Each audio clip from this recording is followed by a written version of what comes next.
everyone, welcome back to my channel. If you're new here, my name is Erica with Memory Box Candle Co. And I make videos all about the journey of starting a candle business.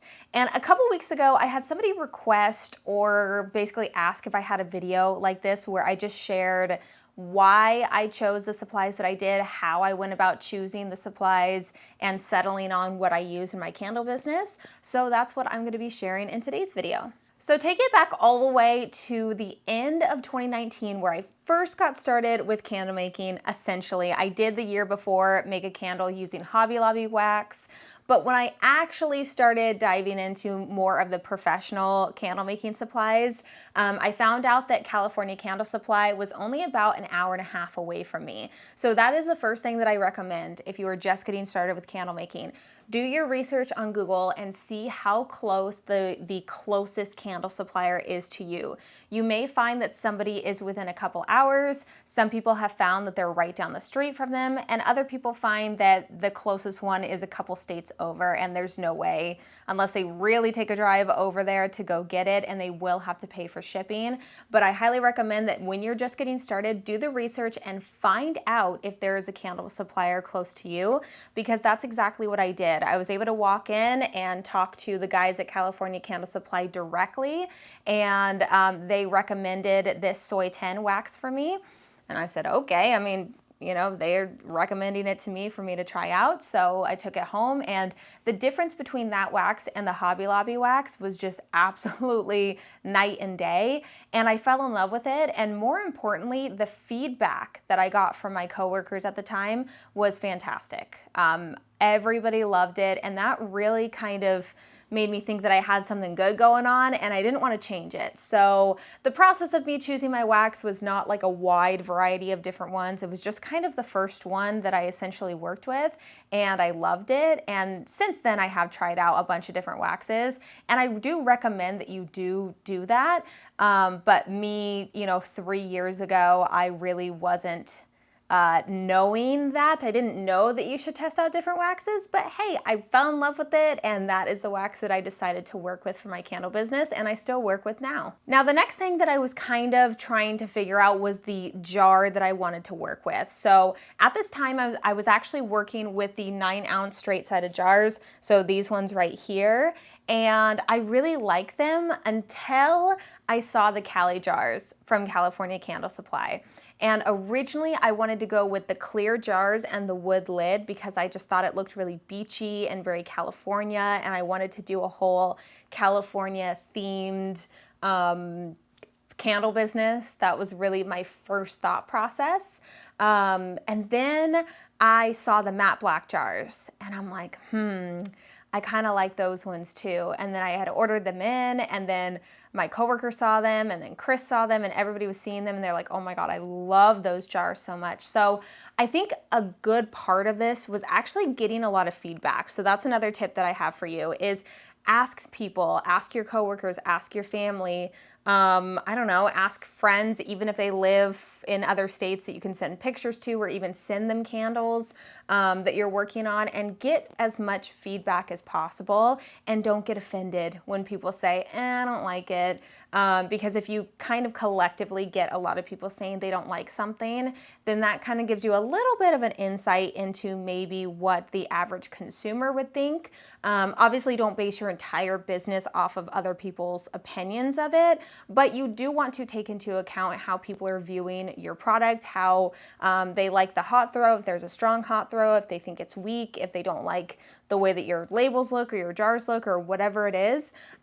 You do want to be open to that kind of feedback. So once I realized that I had completely fallen in love with these matte black jars and the wood lid, I started going more towards this matte black kind of look, and that's kind of how I started getting the matte black tins, the matte black room sprays that I have, and I started kind of getting into that theme with it. So once I settled on this style jar, it was time to get started with the testing process. Now, what I recommend, and I don't know if this is necessarily the most official way of recommending how to get started with wick testing, I just have no shame in asking for help or asking for advice. And What I mean by that is these candle suppliers that we're ordering from, they're here to help us and here to give us advice. And I learned that really early on with the guys at California Candle Supply. And they can point you in the right direction of how to get started, and then you can do your own testing from there. So a lot of times with me, I just need a starting point and then I can take it from there. Don't expect everybody to give you kind of the step-by-step exactly what you need to be doing. But if you can get a starting point going on with your wick sizes and different series that you can test out, then you can kind of take it from there during the testing process. So I got started with the Eco Series wicks with this jar and Soy 10 wax. And I was trying the Eco 12s and Eco 14s and I think Eco 16s as well. And man, I could just not get the kind of burn that I was looking for. It was very frustrating. And I even tried the HTP wicks. I tried the Premier wicks. I tried the, I think, LX wicks, CD wicks. I tried a lot of different series and I just could not find something to work in this jar. And it wasn't until I went back to the guys at California Candle Supply, and I just asked them, I said, hey, I'm having trouble with wicking this, and they said, oh, well, you can double wick, and they recommended that any jar over 3 inches to double wick. I say that's kind of like a slippery slope kind of thing that you're on, because I don't want to say that's a rule. I want to say that's more of a guideline to try out, because I don't think that that is correct with every single jar and every single wick series. I really don't think so, that anything over 3 inches has to be double wicked. I think that might be a dangerous thing to suggest to everybody. So I just kind of wanted to throw that out there. Just make sure you do your testing. And that was definitely something that I learned as well with double wicking this jar, is that as soon as I started double wicking with it, I noticed the difference in the burn from the single wick to the double wick with the 3.25 inch diameter.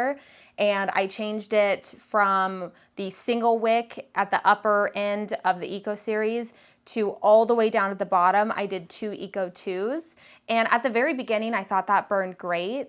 And then I want to say about a year later, I actually ended up wicking down to 2 Eco 1s.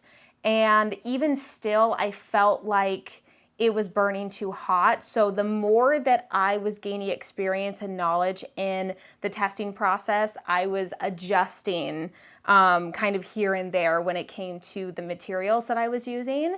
And now I actually use 2 CDN 2s in my candles. And I found out about the CDN series from 16-17, and it wasn't until I started testing with it with their wax, with the Soy Bliss wax, the virgin coconut soy wax, all those different waxes, I found out about the CDN series wicks. And the CDN series wicks is, I believe, the same thing as the CD series wicks, but they're have a different coating on it. I think they're like primed with a different kind of wax. I believe that's what it is. They burn a little bit cooler, so they don't burn as hot as the CD series wicks. And as soon as I tried that out and started testing it out, I'm like, oh my gosh, I love the way that these burn so much better. I still do add in a little bit of beeswax into my soy wax, because there is kind of this whole scientific formula that goes into it. So the more that you're testing, the more that you're kind of changing things up little by little, variable by variable. But that's kind of what I ended up settling on after all this time. And it did take, you know, a couple years to really figure out what I like and how I like my candles to burn. And to be honest, I still am changing things up every so often. It's constantly a learning process. But I know that the biggest struggle for a beginner getting started is knowing where to start. And I'm here to tell you, have no shame in asking these candle suppliers where to start. Ask them, hey, I'm using this jar with this wax. Can you recommend a couple series of wicks and maybe a select range of sizes for me to start out with? And these candle suppliers want you to be customers ongoing. They want you to keep coming back. So if they can help you to be more successful in your candle making and your testing process, then they're going to do that. So I highly recommend use resources that are available to you. I'm telling you that I have no shame in calling people, asking for help. This is with any part of my business. So if I'm having trouble renewing my business license or my business insurance, or I'm having trouble with more of that kind of stuff, and there's a phone number, I am calling them up and asking for help, because I'd rather do that, because that's what they're there for. And you will find out, and this is what I found out, the older I get and the more I'm kind of involved in this whole business space and just being an adult in general, is that most people don't know things, and most people need to ask others that are professionals or more knowledgeable in that for help and for guidance, and to not be ashamed of it at all. And then when it comes to the actual different candle sizes that I have available for sale on my website, I knew that I wanted to have 2 different sizes of candles. For me, I kind of wanted to be able to have a smaller candle and a larger candle. I think that having more than those sizes might be a little bit of an overload in different products that I have, because I also have wax melts as well as room sprays. So I really just wanted to keep it very basic with just having 2 different sizes, and it's worked really well for me thus far. And I think that the reason why I went with the 8-ounce tins instead of trying to go back and wicking the glass of these smaller Cali jars is because I think that from a customer's perspective, and now that I know that this is true from talking to my customers, a lot of people like to have the option of not glass. So something that's not breakable. And especially when Chris and I are traveling and going to places, bringing the tins, the small tins, are so nice because they're smaller and they're easier. And a lot of people look at it like, oh, it's a small candle for just X amount of dollars. You know, it's just kind of an easier transaction. They can be used as, gifts, wedding decor or wedding gifts, and they can just be kind of used for a bunch of different things. So I liked having the option of having a non-breakable candle to sell. And for this jar as well, I found that double wicking was the best for me, was what worked for me, and the diameter and the wax and all the supplies that I'm using for it. And again, I do have to add some beeswax to it. So I just kind of played around with the formula of the wax and saw how it performed with the double wicks, and then just kind of went from there. And I based it off of my larger jars and the diameter of that. So I knew that the diameter of the 10s was slightly smaller, so I kind of used that as a reference. And that's definitely something that I think that as a beginner, you kind of learn. So once you understand kind of the wicking process of a certain kind of supplies, the wicks, the jar, and you start to understand that, then you can use that as a reference to experiment with other size jars and other products, and you can kind of see the difference between the two.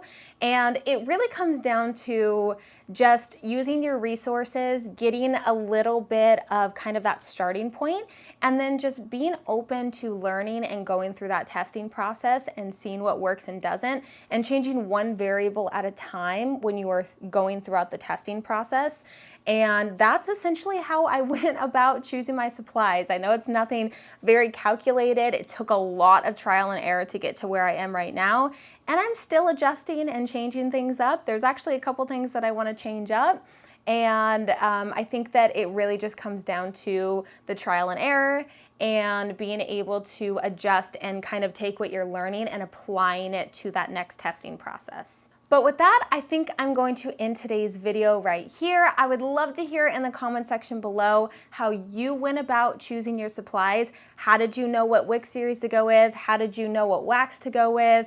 And I would just love to hear your process, or maybe you're at the beginning stages of it and you're choosing it right now.